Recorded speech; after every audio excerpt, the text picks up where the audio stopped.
behind Paige Bueckers' challenging road to 2,000 points at Uconn. Glad she's being rewarded. STORRS.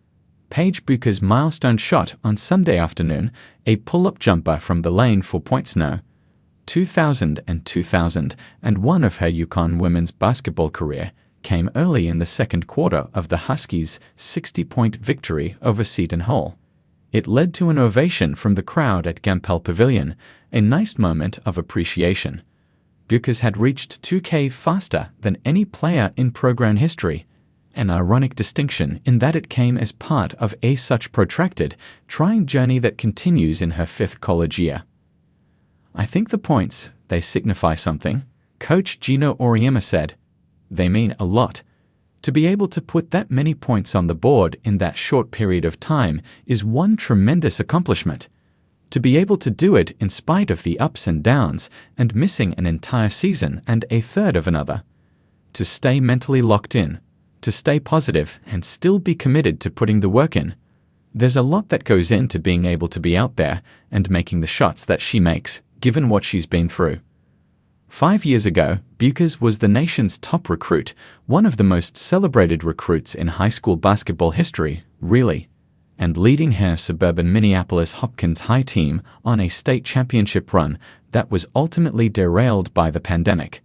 She went on to become National Player of the Year as a freshman at Uconn, lost most of her sophomore season and all of her junior season to knee injuries, all well-documented valleys, just like the peaks of this roller coaster ride. She's back on top right now, clearly one of the best players in the sport, perhaps the best, sanding and polishing her body of work instead of just molding it. "I was hoping I would get it at some point," Bueckers said. "I knew I was 6 points away, so eventually, hopefully, I would get there. I didn't want to press.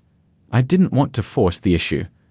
I just let it happen naturally, within the game flow, continued to play the right way, looked for my teammates, looked for my shot.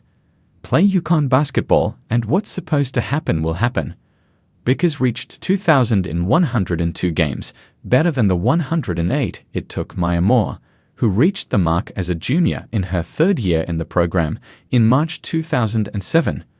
Moore is the Huskies' all-time leading scorer with 3,036 points. Players like Bueckers and Moore, and Brianna Stewart and Diana Taurasi, and Nikesha Sales and others of that ilk make the game look easy, beautiful, relatable to casual fans in a way that has advanced the sport so greatly over the past few decades. 30 years ago on Monday, Martin Luther King Day in 1995, a brash 40-year-old Auriemma and Uconn defeated Pat Summitt and Tennessee at Gampel, with the Associated Press delaying its national poll in order to account for the result, which was a Uconn victory that set the stage for a great rivalry and introduced the nation to Rebecca Lobo and Jen Rizzotti and others. So many great players and 11 national championships followed. Svetlana Abrosimova and Sue Bird and Swin Cash and Tina Charles and She Ralph and others.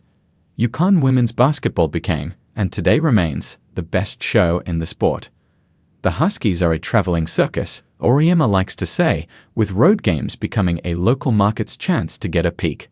Back home, Uconn sold $3.5 million worth of tickets in fiscal year 2024, the first women's team in NCAA history to surpass $3 million according to Sportico, which also noted that the Huskies took in more at the gate than 75 public NCAA Division I men's programs. Why does this happen? For lots of reasons, chief among them players like Bueckers and those who came before her, going all the way back to Kerry Bascom, Uconn's first Big East Player of the Year, in 1989, 1990, and 1991, and All-American 1991. Bascom was in the building Sunday for what became a show. Seton Hall, like so many opponents over the years, was stomped on early. Uconn was up 26-7 after one quarter, 32-11, when Bueckers made her jumper, her 6th and 7th points of the game, and 56-16 at halftime. Sarah Strong had 23 points and 11 rebounds. Afterward, Auriemma chatted with Bascom and her father and said that Bascom was the Sarah Strong of yesteryear, playing inside and outside, guard and forward, with power and touch. They both nodded and smiled, Auriemma said. They had thought of those similarities during the game, just like Auriemma did while recruiting Strong. Advertisement. It's ironic she came here and saw Sarah do the exact same things that Carrie was doing on the exact same court 35 years ago, Auriemma said. I'd say Fudd was tremendous too, making 7 of 11 shots and 4 of 8 threes for 18 points. Fudd returned from an injury just before Christmas and shot 6 for 28 over 3 games. She's now 33 for 54 in the past 5. Then there's Bueckers, who had 18 points and 7 assists in just 22+ minutes.